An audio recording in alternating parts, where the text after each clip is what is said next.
Bueno, Hernán, un emotivo homenaje, digo, yo tuve la suerte de conocer a tu padre, digo, me contó parte de la historia de lo que pasó este día sábado allí en Los Robles, porque no solamente está vinculada a la historia de tu padre, sino de tu abuelo. Contanos qué fue lo que pasó. Buenas tardes, ¿cómo estás? Bueno, buenas tardes, Rodrigo, muchas gracias.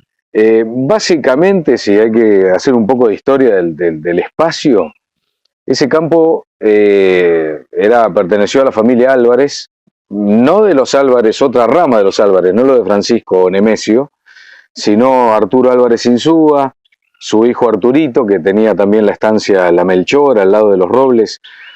Y en aquellos años le había comprado los herederos de la empresa Volcán, el matrimonio Cuareta y Padoani. Hoy la biblioteca de los Robles se llama Giordano Bruno Padoani. Compraron ese campo, se llamaba justamente así Geormar, y con la decisión de forestar, de hacer una gran forestación. Mi abuelo Luis Tulisi, que todavía no, en aquellos años no soñaba ni remotamente con ser intendente, ni concejal, ni nada. ¿Qué año estamos hablando? Año 48. Ellos venían de su San Pedro natal, mi abuelo con mi abuela, mi padre que tenía 8 años. Venían de forestar lo que es hoy Robles del Monarca, en Pilar, ahí en la zona de La Lonja. Y entonces, como salió el trabajo de forestación, los envían, la firma de Padoani, lo mandan a mi abuelo como capataz de la forestación que se iba a hacer, cuando lo que es hoy Los Robles era un páramo, era un campo pelado, como es el campo de enfrente, no había un solo árbol. Para eso se construye, para que viva la familia Tulisi en ese momento, la casa que era la primera construcción de ahí, que era la que es hoy de los guardaparques, la casita blanca que todos conocemos en Los Robles. Y mientras tanto, la familia vivió en lo que era el casco de estancia de Arturito Álvarez. Cuando se construyó, se afincaron en ese lugar y desde allí comenzó toda la planificación, toda la plantación. Mi abuelo como capataz, con todos los peones, gente de campo, muchos analfabetos, en aquellos años, gente del antiguo Moreno, de esos parajes. Todavía no estaba el dique, que es del año 67, se culminó en el 71.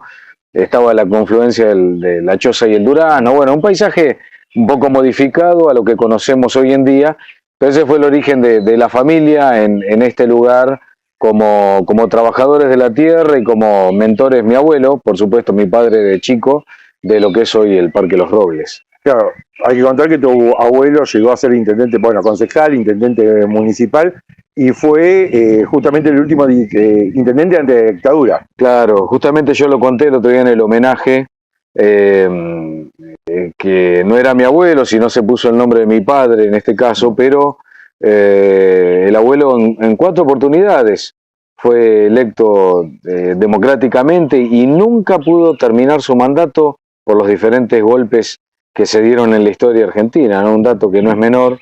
Sí, mi abuelo después intendente cuando viene el golpe del 76, que lo termina derrocando, y mi padre Nito en ese momento secretario de gobierno, y lo que le valió a mi abuelo cárcel en la primera de Moreno, que es sitio de memoria, y a Nito Emilio Ángel Tulisi, Nito, un exilio de 1 año hasta que pasó a disposición del Ejecutivo Nacional, y por eso creo que salvó el pellejo de alguna manera, pero una historia también, parte de la historia de ese lugar y de Moreno y de la Argentina. Claro, hay que recordar también que tu abuelo no integraba la fila del peronismo, sino era un sector más de izquierda. Fue una coalición de izquierda porque el abuelo venía en su momento, al principio de la Unión Cívica Radical, después se convierte en la UCRI, la Unión Cívica Radical Intransigente, y cuando Oscar Allende, el bisonte, forma el PI, el Partido Intransigente, se pasaron a las filas. Era una coalición más de izquierda, con otros partidos de izquierda, ya más radical. De hecho, tengo en casa algunos afiches muy caseros de campaña, que la consigna era la reforma agraria, ya en aquel tiempo se hablaba, ¿no? Muy setentoso, claro. Y el abuelo accede a la intendencia de Moreno por única vez en la historia, por lo que fue el Partido Intransigente. Contanos por qué lo nombraron como Nito Tulisi, como Emilio Ángel Tulisi. Cuando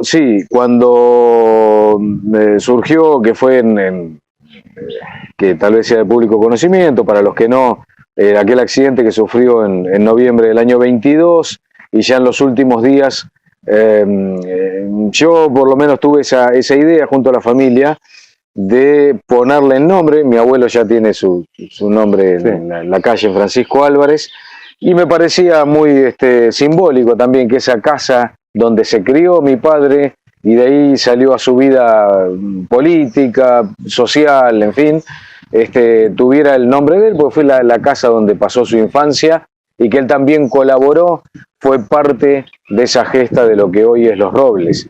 Yo lo planteé, alcancé a decírselo ya en sus últimos momentos de vida, llegó a escucharlo, lo llevé al consejo, lo hablé en ese momento con Luca Franco, con Araceli Bellota, lo trataron, se votó, por supuesto, y ahora en el marco de este aniversario de Los Robles, que estábamos buscando algún marco posible para hacer ese homenaje, la gestión también de Cintia Muñoz, secretaria de Cultura, Educación y Deportes, para poner la placa, y el otro texto ampliado que habla de la historia justamente y por qué la imposición del nombre a esa casa de guardaparques, que ya de ahora en más va a llevar el nombre de Emilio Nito Tulisi. ¿Tu abuelo en qué año falleció? El 9 de abril de 1989, en la ciudad de San Pedro, de donde era oriundo. Él, cuando termina, estuvo inhabilitado por la dictadura para ejercer cargos públicos hasta que vino la democracia. Por supuesto, revocó esa decisión puesta a dedo, y fue delegado de lo que es Río Tala, una pequeña localidad entre San Pedro y Varadero. Él era de San Pedro, así que murió en el año 89 ahí. Y tu padre fallece en febrero, ¿no? Febrero del 2020, el 23 de febrero, después de 3 meses después del accidente, y termina falleciendo en aquel momento. Tu padre dejó, no solamente en Moreno, sino también en General Rodríguez, muchísimos amigos. Digo, era un hombre con mucha vida social, más allá de desarrollar tareas periodísticas. Ya en el último tiempo radicado en la localidad de General Rodríguez, que también le debo una gratitud a todo el pueblo de Rodríguez, porque la biblioteca popular que está en el predio del ferrocarril lleva el nombre de mi padre también, a instancias del consejo y de mucha gente. Vale decir que también dejó su impronta, su huella, General Rodríguez, pero no la tenía tal vez en Moreno, así que esto es un merecidísimo reconocimiento. Y la última pregunta, la que te hago generalmente, off the record, ¿tiempo de ñaupa? Tiempo de ñaupa. Yo te había comentado que estaba con el editor. Esto salió todo muy así de golpe, lo del homenaje, pues si no tal vez lo podía haber gestionado, pero siempre está ahí en la gatera para la televidencia. Tiempo de ñaupa. Mi padre recopiló todos los artículos que habían salido durante tantos años en la prensa de Moreno, en el Para Usted, en tantas... Y en nosotros publicamos. Y ustedes también. Las historias del tiempo de ñaupa, que eran historias de Moreno, pero muy risueñas, muy tiernas, que tenían que ver con esa con la idiosincrasia de pueblerina de aquellos años, ¿no? Donde nombra personajes, algunos aparecen con iniciales porque no se los puede nombrar dada la historia, y recopiló 80 y que cuentan la historia de lo que fue Moreno. Estaba con el editor, está todo armado, falta el último pasito, que es la publicación, y que se pueda dar a conocer, ¿no? No está él, por supuesto, pero yo creo que es un material lindo que puede quedar de consulta, y por otro lado va a ser garantizar cumplir ese sueño que tuvo de toda su vida. No, a ver, la última vez que lo vi a tu padre fue esa semana, ese viernes, sí, que él sufre el accidente, estuve con él, nos habíamos cruzado en el centro de Moreno. El martes anterior nos habíamos juntado justamente porque me había mostrado lo que era ese mono de tiempo de ñaupa. Me parece que para la historia de Moreno sería muy importante, más en estos tiempos que el pueblo de Moreno busca reivindicar. Ahora, por ejemplo, estamos con el último trabajo que acercó Imprenta García, de Tito Pasarelli, importantísimo trabajo como tantos otros, y en este tiempo de reivindicación que se está fomentando la cultura y la historia de este pueblo para rescatar, creo que es un trabajo también que suma al acervo importante de la localidad de Moreno.